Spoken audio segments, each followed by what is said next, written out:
Is West Virginia being disrespected in Joe Lunardi's latest bracketology? And what other D1 basketball coach had really nice things to say about Josh Eilerts?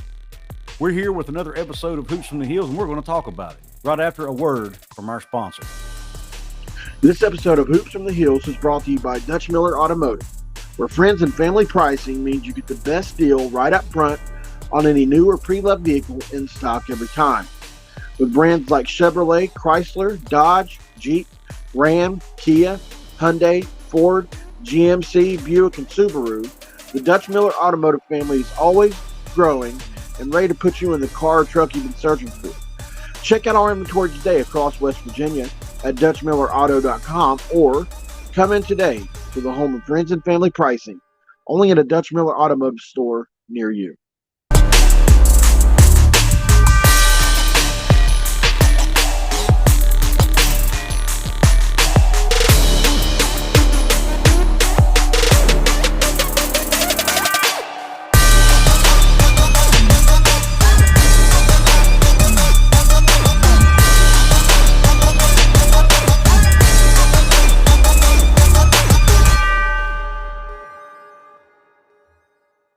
What is up, college hoops fans, Mountaineer fans? This is Couz.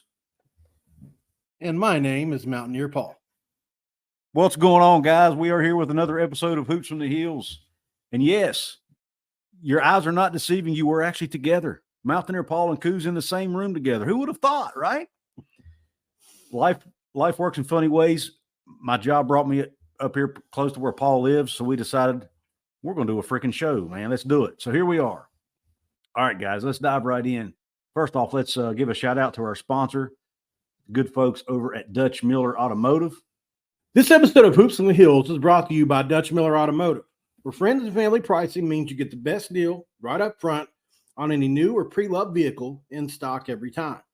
With brands like Chevrolet, Chrysler, Dodge, Jeep, Ram, Kia, Hyundai, Ford, GMC, Buick, and Subaru, the Dutch Miller Automotive family is always growing and ready to put you in a car or truck you've been searching for. Check out our inventory across West Virginia at DutchMillerAuto.com or come in today to the home of friends and family pricing, only at a Dutch Miller Automotive store near you.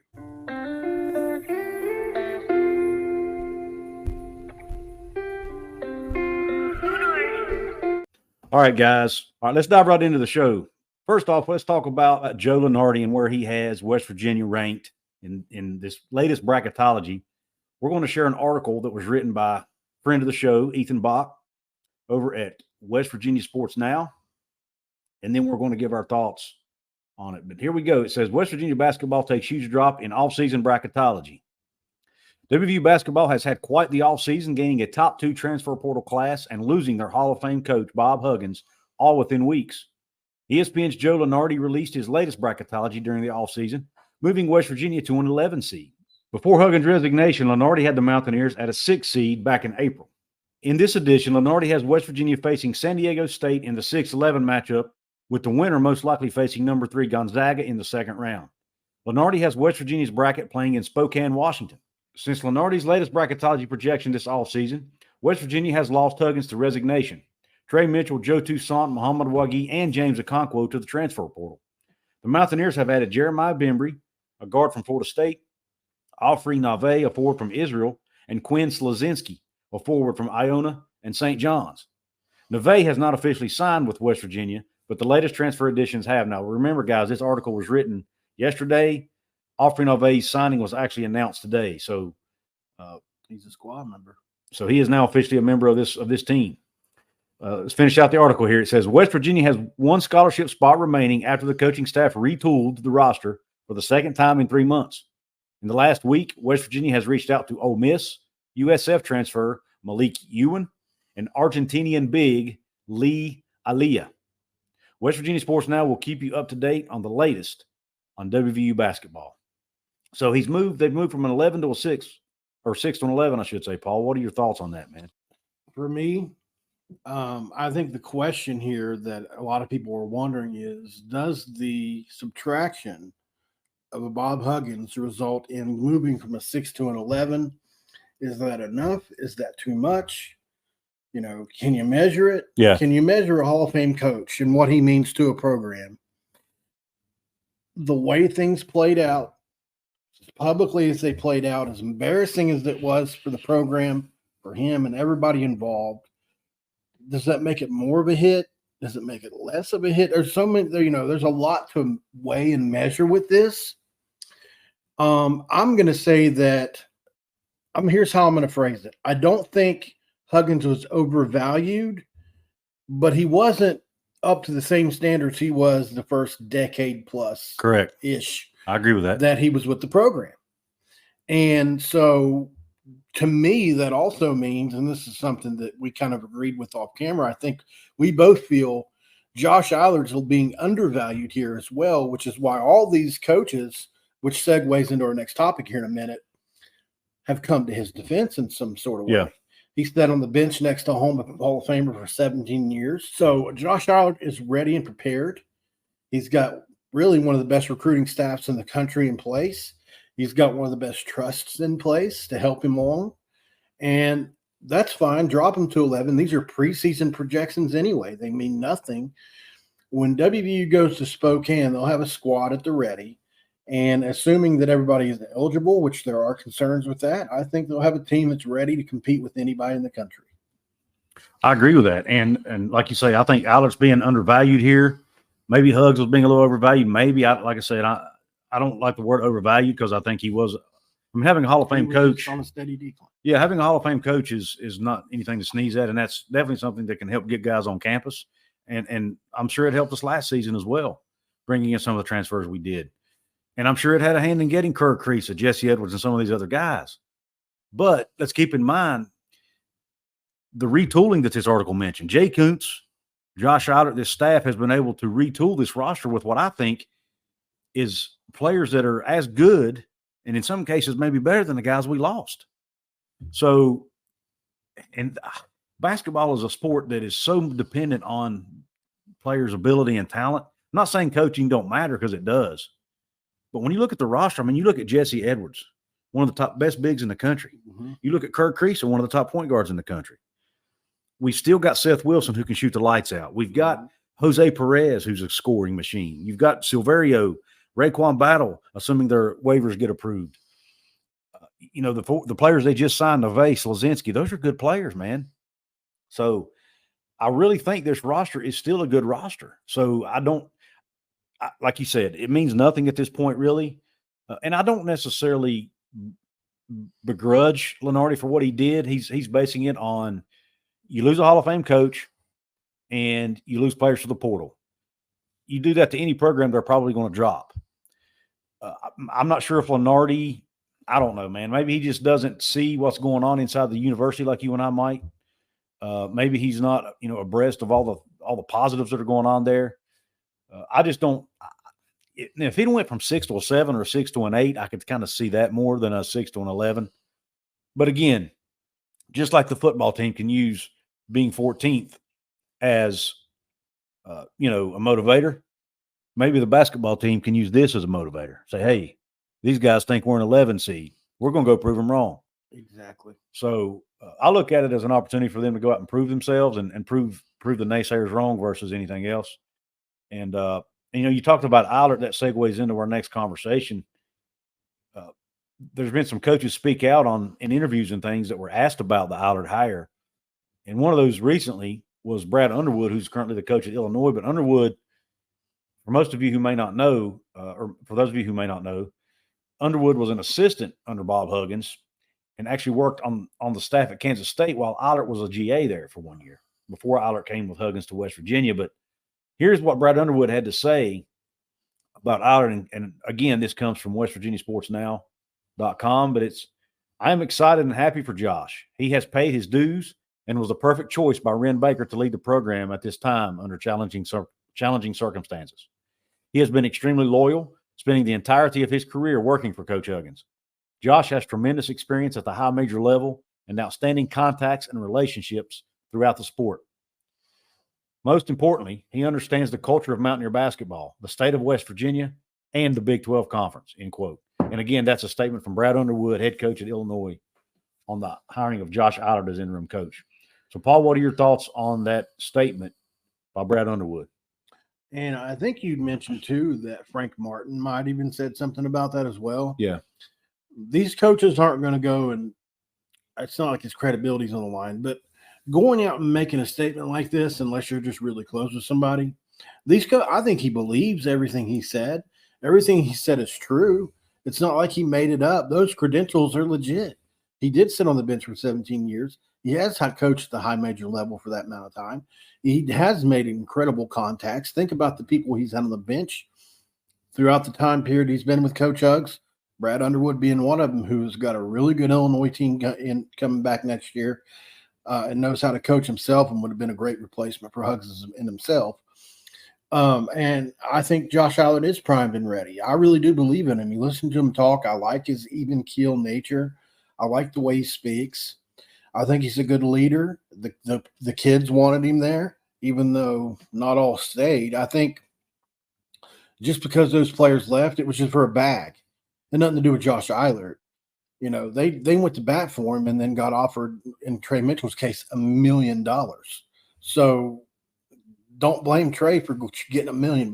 You know, it doesn't mean Josh Eilerts is not a good coach. Although he hasn't proven it on the court yet as a head coach, I think, you know, he was a witness to some of Huggins' best years and his best coaching jobs. And in my opinion, probably the K-State job that he did was one of the best. Mm-hmm. You know, that team was thrown together with some freshmen, really good freshmen. And it was one of those one and done kind of teams that you don't see anymore that Calipari got so good with. So I think Josh has seen every type of team, you know, you can win with. And similar to that team, what are we having to do? We're having to throw a bunch of new players onto a team that have college experience, unlike that team, and try to win with them. And every player we've added would start at a lot of places outside of who? Can you name one? I think most of these players would start. Maybe Kansas. Yeah. I mean, you look at, you know, some of the Blue Bloods. The Blue Blood schools, maybe top 20. You're looking at, you know, maybe they're 6th, 7th guys, but like a Slazinski, it's a guy who, you know, they recruited over him to St. John's. I think that's okay to say, but he's still a really good player. He's an 11 points per game guy. That is an extremely good shooter. I think, you know, he's a guy that can really contribute this year. And I think that a lot of these players are going to really help Eilert show and prove that he's probably going to be the coach in Morgantown for longer than a lot of people expect. I hope so. It's not going to be 10 months. That'd be great, man. And one thing I wanted to point out too, the difference between a 6 seed and 11 seed, if you look at it in wins, might be 3 or 4 games. You know, you win in the Big 12, you win 19 games, you're probably an 11 seed, right? Mm-hmm. That's what we were last year. You win 22 games, you're probably a 6 seed. Mm-hmm. So 23 games, you might move up to a 5 in the Big 12. So I think, you know, just thinking it through as we move along through this conversation, maybe it's not as big a slight as I thought it was in the beginning, but it's still, in my opinion, undervaluing Josh Eilerts. Yeah, I agree. And let's keep in mind too, there's still one more roster spot open, and they're going after some bigs, like Ethan mentioned in the article. There's a situation brewing right now out in Washington. There was a guy we were going after named Paul Mulcahy. He's not a big, but he's big. But he is big. He's a 6'9" point guard, right? Mm-hmm. But you know, I don't know if there's still room for him on the roster. I don't know if they still want him on the roster, I should say, because I think they're looking more for a center. But still, you know, he's apparently, you know, wanting to decommit from Washington. I'm not sure if he has yet or not. But West Virginia was after him hard, so you know maybe they rekindle that recruitment. You know, I don't know. That's just one example. The 2 guys that were mentioned in that article that Ethan wrote, which we'll link to in the description. I mean, there's a lot of guys out there. There's, you know, and let's don't forget, guys, grad transfers can enter the portal at any time. So there still could be some guys enter the portal. There's rumblings out there that a cook, and I hope I'm pronouncing his name right, might be unhappy at UConn or Georgetown rather, and enter the portal. He was at UConn before Georgetown. So, but I mean, maybe he enters the portal. I don't know. So there are some opportunities there now, and maybe some later on down the road for this staff. And now, if I'd like to see where Lunardi puts West Virginia if they're able to land somebody like that? Does he bump them back up closer to a 6, maybe to an 8 or a 9 or whatever? So, like I said, I understand why Lunardi did what he did, but I don't know that I agree with it. You know what I'm saying? If that makes sense. Yeah. So, and that's taking the homerism out of the equation. That's just looking at it logically. Mm-hmm. You lose Huggins, yes. You lose Trey Mitchell, yes. You lose Wiggy and Okonkwo, and I think Toussaint. Yeah. So, those are big losses, and it's definitely up for debate whether or not we'd have been better off with them or the players we've added. But I'll take the team we got. I think these are a different skill set.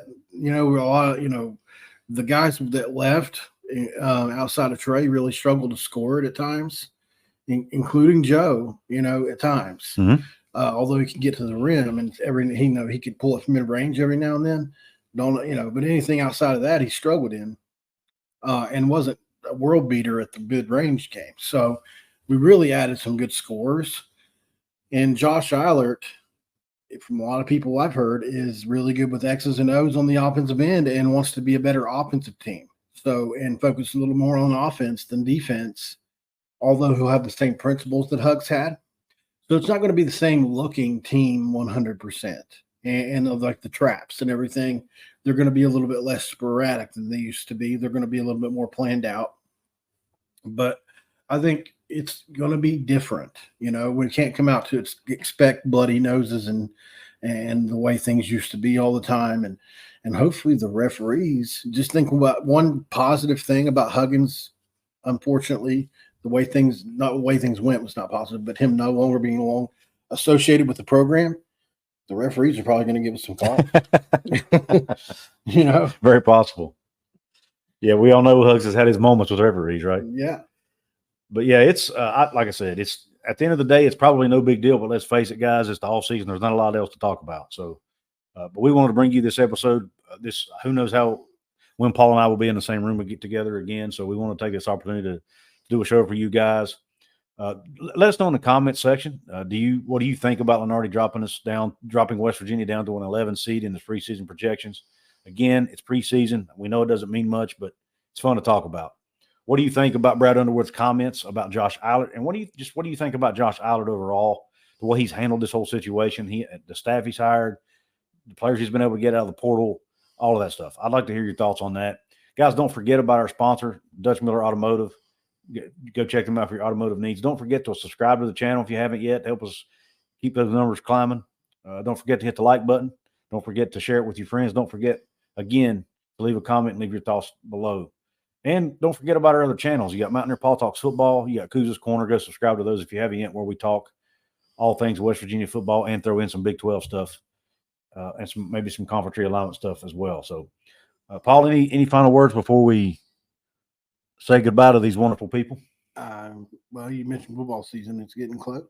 It is getting close, man. It's time to subscribe up, guys. That's it. Don't miss out on football content. Neil Brown had a presser today. Who knows, Paul or I one might have a video to drop on it if he had anything juicy to say. So don't forget. Anyway, guys, thank you again for tuning in. We appreciate the support. We're out.